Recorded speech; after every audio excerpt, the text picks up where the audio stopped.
So, if I asked you who's the best perimeter defender in the NBA today, you may say somebody like Drew Holiday because he was voted as probably one of the best perimeter defenders or the best perimeter defender in the game by players. You may somebody say like Alex Caruso, who has an insane defensive highlight reel and overall is one of the best perimeter defenders in the game.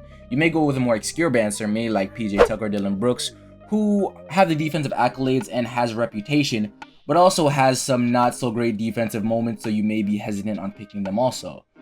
But I think the answer, or the true answer, is a little bit more, not obscure, but less known than people would like to admit. And that's Jaden Mcdaniels of the Minnesota Timberwolves. The 6'9" athletic 185-pound wing has to be one of, if not the best perimeter defenders in the game.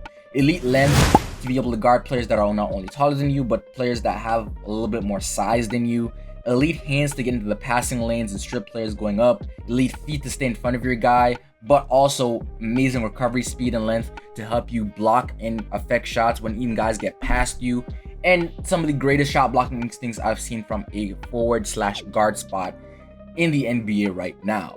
But that's not only that, but he's also a budding offensive star in the NBA that's gotten better on that end every single year he's been in the NBA, and he's only 22. So today we're going to talk about why Jaden McDaniels is probably one of the most underrated and best perimeter defender in the NBA. But we're going to talk about why he's probably a budding two-way star going to the league and a perennial all-defensive team lock and a defensive player of the year candidate year in and year out. Let's talk about it. So the Minnesota Timberwolves had a very up and down season, and they made the NBA playoffs as a play-in team after giving away a lot, and I do mean a lot, for Rudy Gobert. But they do have a lot of things to look forward to next season. Jaden McDaniels this season took an amazing jump as a player for the Minnesota Timberwolves and took on a way bigger role both offensively and defensively for them this past season, upping basically every single category offensively for him, being career highs from going from 9 points per game to 12 points per game, a career high in assists per game this season, career high in field goal percentage and three-point percentage this season. Overall, the man has just been amazing. Not to mention he's kind of diversified his shot profile, taking more shots in the mid-range, getting to the rim more, and overall making better decisions once he gets to the rim and playing in the pick and roll. He's overall becoming a complete offensive player for this Minnesota Timberwolves team, and I wouldn't be shocked if he becomes even better next season with all the work he's putting so far in his career to get better every single season going forward. But for a lot of guys, they hang their hat on either one end of the floor, either they're amazing offensively or amazing defensively. Jaden McDaniels has been doing both, and he's going to get to an elite level in my eyes on both ends right now. This past season, he has been an A+ in matchup difficulty, guarding some of the hardest players to guard this season. His matchups is normally like the Kevin Durant's, the Luka Doncic's, the LeBron James, the James Hardens of the NBA. But he's an elite ball screen navigator with a skinny frame. He's able to get over screens pretty easily, but still affect shots with his length, even if you do a good job of screening him. He has probably the best rim deterrence as a forward in the NBA and the best shot blocking ability as a forward in the NBA. Overall, he's the only player this past season to tally 75 blocks and 70 steals. He has affected shots at the rim as a forward by lowering up a player's shot percentage by 7%. And overall this past season, he has the best shot block rating as a wing in the NBA.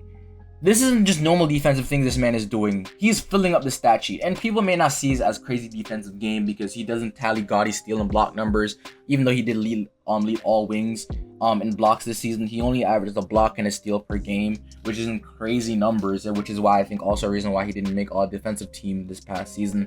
But those numbers don't tell the defensive story all the damn time. This past season, he has held LeBron James to 3 of 10 shooting. He's held Tyrese Halliburton to 1 of 8 shooting before. He has held Luka Doncic to 5 of 17 shooting. He's held Shai Gilgeous-Alexander to 1 of 6 shooting. He's constantly getting the toughest defensive matchups and constantly putting them in hell night in and night out. But offensively, the Minnesota Timberwolves gave him a lot more responsibility. He got a lot more minutes, 5 more minutes per game than last season, and he did not disappoint, getting better as a three-point shooter for them, overall being the most efficient he's ever had, making better decisions as a passer and as a scorer, taking a lot more shots in the mid-range, whether it's pull-ups, catch and shoots, or anything of that variety, and making them to a similar clip than he did before.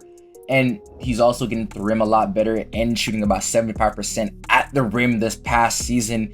The man is just getting better and better, and his offensive game is just getting way more polished. Now, if he just gets better at creating from the three, attacking closeouts better, and overall just becoming a more focal point for them offensively. You can look at him and Anthony Edwards as probably one of the best two-way duos going forward in the NBA. And with the amount of uproar people have shown from him not being selected for all defensive team this past season, I don't think you'll see him miss it a lot more for his next couple seasons of his career. That man is just too good to have to miss all defensive teams this past season. He's missing out on money and he's missing out on accolades just because people aren't privy to how good this man is on that end of the floor. And when you look at the all defensive teams, you may say, who would he replace on either team? And I would say this past season, he was a better defender than OG and Dillon Brooks. I will not lie to you. He was a better defender than both. I would even say he's a better defender than Jrue Holiday. And Jrue Holiday made all defensive first team off kind of reputation. But next season, I do think the Minnesota Timberwolves are going to be better than people expect them to. They still haven't moved Cat this past season. Probably means they just haven't found a pretty good trade for him. But I do think Cat's the guy probably going to get moved the most because I just don't feel like he fits what the Minnesota Timberwolves are building anymore. I do think Anthony Edwards is the best way to go. And I do think going elite in the defensive end with Rudy Gobert as a shot blocker down low while having Naz Reid as the starting forward, whatever you get back from Cat, plus having Anthony Edwards and Jaden McDaniels, two guys that are going to take an offensive jump and defensive jump next season and can be an elite two-way duo. I do think this Minnesota Timberwolves team has a bright future and can definitely show some amazing things next season and not be too much of a disappointing product as they were this past season because things just didn't work out the way people thought they were. And I think a lot of people just didn't expect them to be crazy good, knowing that Cat can't guard fours that well and he's going to have to guard fours. And also, now he's going to have to play completely off the perimeter at 7 feet, which probably isn't the best thing for his body type and his game in the best way he can be effective.